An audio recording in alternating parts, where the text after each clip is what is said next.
Ya. Oke teman-teman, hari ini ketemu lagi dengan saya Dr. Made Hipnotis. Channel ini khusus membahas tentang pikiran manusia. Kali ini kita ngambil topik ya, tentang apakah dukun itu benar atau tidak. Jadi teman-teman pernah tahu dukun ya? Dokter tidak bisa menjelaskan, tapi kita mari tanya dulu rekan kita yang di depan ini apakah pernah ke dukun. Pernah ke dukun? Belum pernah dok. Belum pernah, Iya. tapi tahu dukun. Tahu. Dukun itu seperti apa? Kayak itu apa? Bahan orang begitu kan, orang sakit-sakit begitu kan. Orang nyantet, Iya. orang ngeramal, atau bagaimana? Orang nyantet. Nyantet-nyantet Iya. gitu ya? Iya. Jadi kalau kamu ingin nyantet seseorang, kamu pergi ke dukun ya? Iya. Oke. Jadi menurut pengertian dia, kalau kita pergi ke seseorang ingin menyantet orang itu, berarti orang itu berprofesi sebagai dukun, benar ya? Oke. Sekarang saya ingin kamu punya pikiran ya, apakah dukun itu benar atau tidak ya? Tapi dokter bukan dukun. Jadi dokter cuma mau menjadi dukun sementara, 5 menit aja jadi dukun. Nah, kamu pernah tahu seseorang wanita yang cantik menurut pikiranmu? Pernah? Pernah dok. Ya? Ada. Pernah. Camkan ada di pikiranmu ya. Jadi kita mengajak dia untuk bayangkan orang yang paling cantik di pikiranmu. Ya, cewek ya. Cewek, umur berapa nih cewek ini yang kamu anggap cantik ini? 20 dok. 20 tahun? Iya. Oke. Nah, dia si Eko ini mau melet cewek yang ada di pikirannya.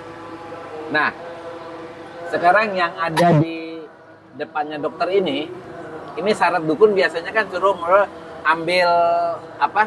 Air. Ambil kayak gelas gitu ya. Lalu kita isi air, biasanya dikasih jampi-jampi. Nah, kita suruh melihat nanti apakah air ini berkhasiat atau tidak, ya. Jadi teman-teman lihat. Jadi air yang dalam piring ini dokter taruh di depannya si Eko. Oke, Eko bayangkan dulu deh orang yang kamu rencana mau kamu pelet ini. Bayangkan aja. Siapa nama? Nggak usah namanya deh. Gambarkan dulu orangnya, umurnya. Dela. Sekitar. Dela. Ya, sekitar berapa umurnya? 20. 20 tahun. Iya, dok. Cantik ya menurut kamu ya? Cantik. Nah, nanti kalau dokter suruh lihat di piring itu, nanti kamu bisa melihat si Dela itu sedang apa. Benar ya? Dela namanya ya? Iya, dok. Oke, kita suruh dia melihat piring itu, lalu kita suruh dia menggambarkan siapa yang dilihat. Coba lihat, perhatikan baik-baik. Kalian coba lihat. Lagi apa si Delanya? Lagi dengan cowok dok. Lagi dengan cowok? Iya dok. Ceritakan gambaran siapa? Dia lagi dengan cowok, lagi ngapain? Lagi duduk dok. Foto-foto, Duduk. selfie. Dia cowok itu pacarnya dia sekarang? Mantannya dok. Mantannya dia? Iya, mantan. Oke.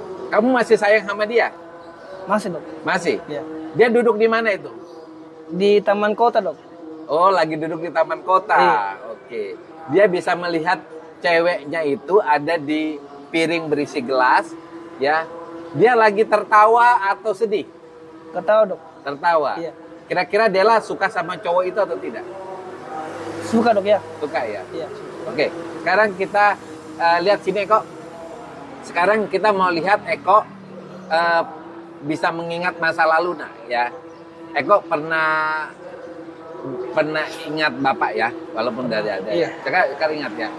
Sekarang ingat peristiwa terakhir Eko dengan bapak. Coba lihat di gelas itu, lihat wajahnya bapak. Bagaimana wajah bapak sedang apa? Sedang menangis dok. Menangis. Iya. Karena apa kira-kira dia menangis? Karena bapak pikir saya pulang ke rumah. Oke. Jadi bapak sedang tidur nah itu. Iya tidur dok. Sedang tidur ya. Oke. Oke kok, melihat sini kok. Eko sadar ya?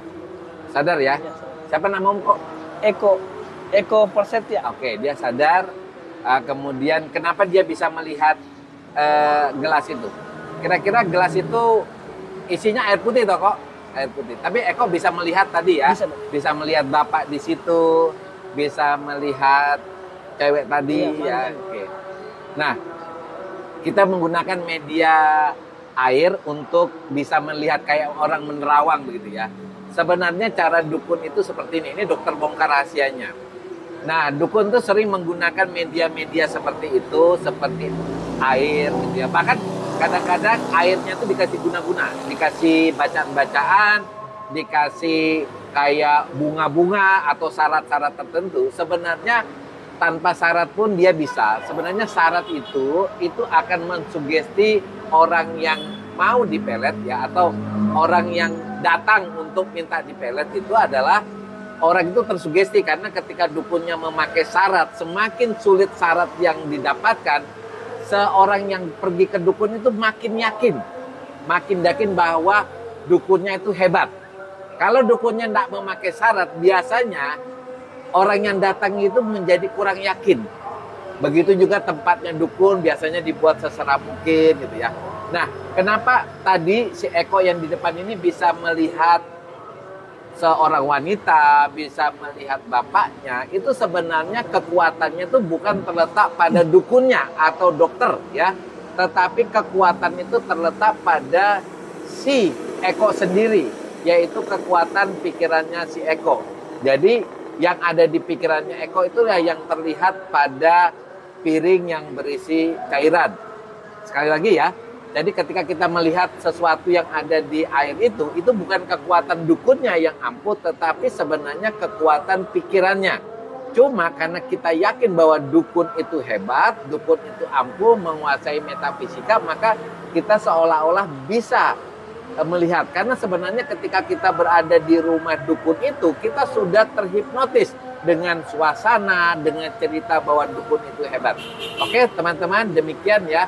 Bagaimana cara kerja dukun, tidak usah percaya karena dia menggunakan kekuatan pikiran teman-teman sendiri. Oke, tetap semangat.